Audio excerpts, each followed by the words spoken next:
Welcome to our channel. Today, we're diving into the sneaky world of marketing. You know, those subtle, and not so subtle, tactics brands use to make you reach for your wallet. Over the next few minutes, we'll be pulling back the curtain on 10 of these clever strategies. Consider it a crash course in consumer psychology, if you will. You'll learn how to recognize these tactics, and more importantly, how to avoid falling prey to them. So, buckle up, because things are about to get interesting. Let's get started. Scarcity. It's the marketing equivalent of that one slice of pizza left in the box at a party. Suddenly, everyone wants it, even if they were full just moments ago. It's basic human psychology. We tend to place a higher value on things that are scarce or in limited supply. Think about it. How many times have you seen phrases like limited edition, only a few left in stock, or exclusive offer ending soon? These are all carefully crafted triggers designed to create a sense of urgency. They tap into our innate fear of missing out, FOMO, but we'll get to that later. More often than not, it's just clever marketing at play. So, next time you see that limited time offer flashing at you, take a moment to consider if it's truly a once-in-a-lifetime opportunity, or just a well-placed marketing hook. Humans are social creatures. We look to others for cues on how to behave, what to buy, and even what to think. It's called social proof, and it's deeply ingrained in our nature. We're hardwired to seek validation from others, to feel like we belong, and to make choices that align with the group.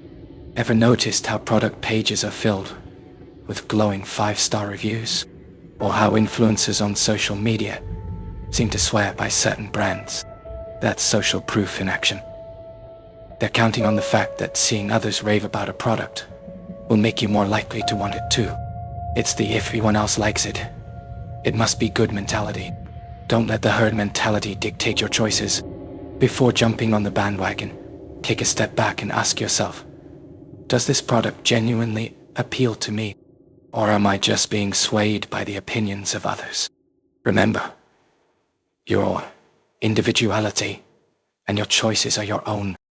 Have you ever received a free sample at the supermarket and felt obligated to buy the product, even if you didn't love it? That, my friend, is the power of reciprocity.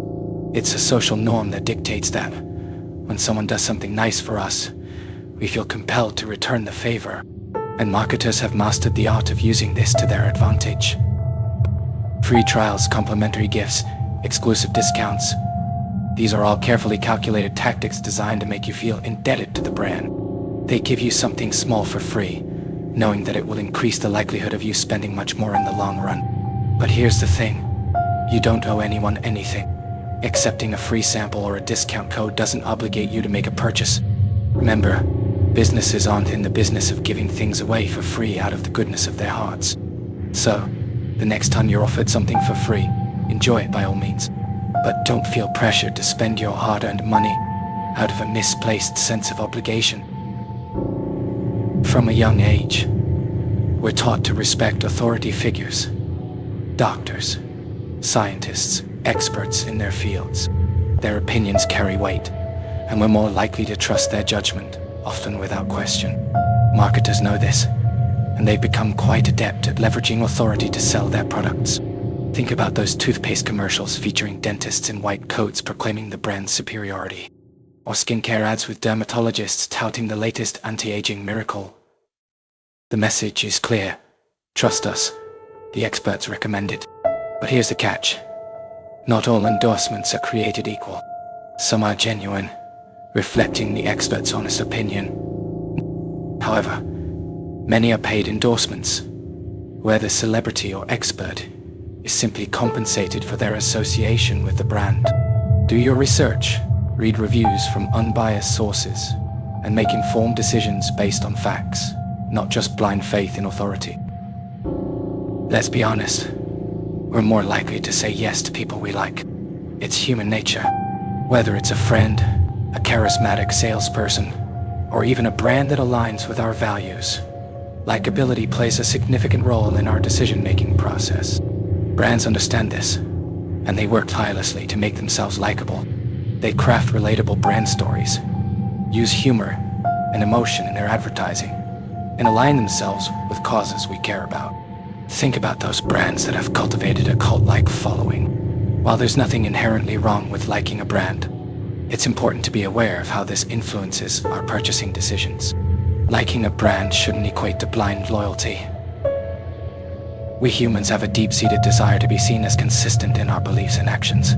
Once we've made a commitment, even a small one, we're more likely to act in ways that are consistent with that commitment.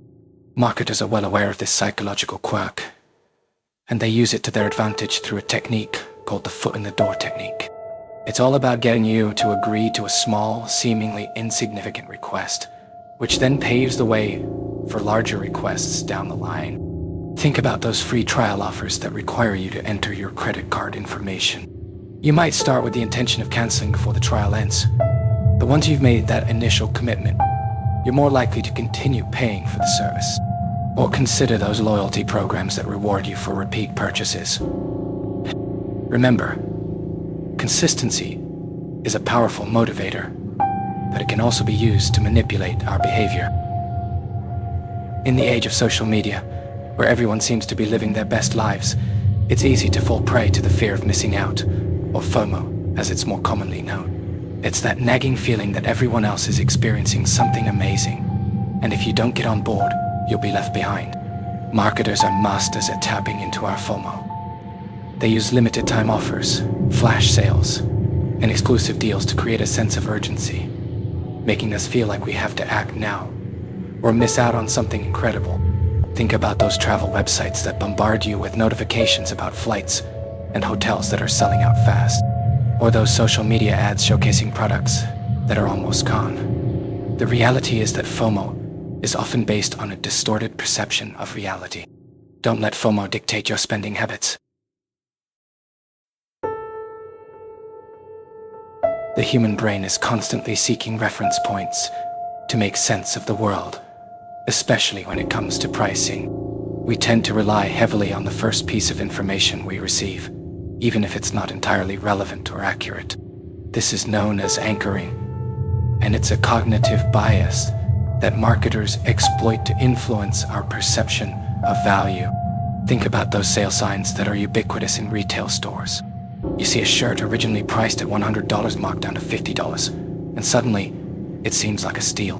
The original price, the anchor, sets a reference point that makes the discounted price seem much more appealing. Or consider those subscription services that offer multiple pricing tiers. Don't fall into the trap of anchoring bias. Have you ever been torn between two options, only to find your decision suddenly becoming much clearer when a third, less attractive option is introduced? That's the decoy effect in action. It's a classic marketing tactic that plays on our tendency to make comparisons and seek out the best possible deal. Imagine you're buying a new phone, and you're debating between two models. A basic model with limited storage for $500, and a slightly more advanced model with more storage for $700. Then, the salesperson shows you a third option, a model that's slightly inferior to the $700 option, but priced at $650. Suddenly, the $700 option seems like a much better deal in comparison. The third option, the decoy, has served its purpose to make the target option, the $700 phone, more appealing. The key to avoiding the decoy effect is to be aware of its existence. Don't be swayed by the introduction of a seemingly inferior alternative. Logic and reason are all well and good, but when it comes to making decisions, emotions often hold sway. We're emotional creatures, and marketers know how to tap into our feelings to influence our purchasing decisions. Think about those heart-wrenching commercials that show adorable animals in need of adoption, or those inspiring ads that celebrate human resilience and triumph over adversity. These campaigns aren't just trying to sell you a product, they're trying to forge an emotional connection with you. They're using emotions like joy, sadness, fear, and anger to make their message resonate on a deeper level. Emotional appeals can be incredibly effective, but they can also be manipulative. Take a step back, analyze the message objectively, and don't let your emotions cloud your judgment. And there you have it. 10 psychological tricks brands use to get you to open your wallet. From scarcity and social proof to emotional appeals and the decoy effect. These tactics are all around us, subtly shaping our perceptions and influencing our choices. But now that you're aware of these tactics, you're one step ahead of the game. Next time you're shopping, see if you can spot any of these tactics in action. Are you being influenced by FOMO? Is that sale price really a bargain? Remember, knowledge is power. Don't forget to like, comment, and subscribe for more interesting insights.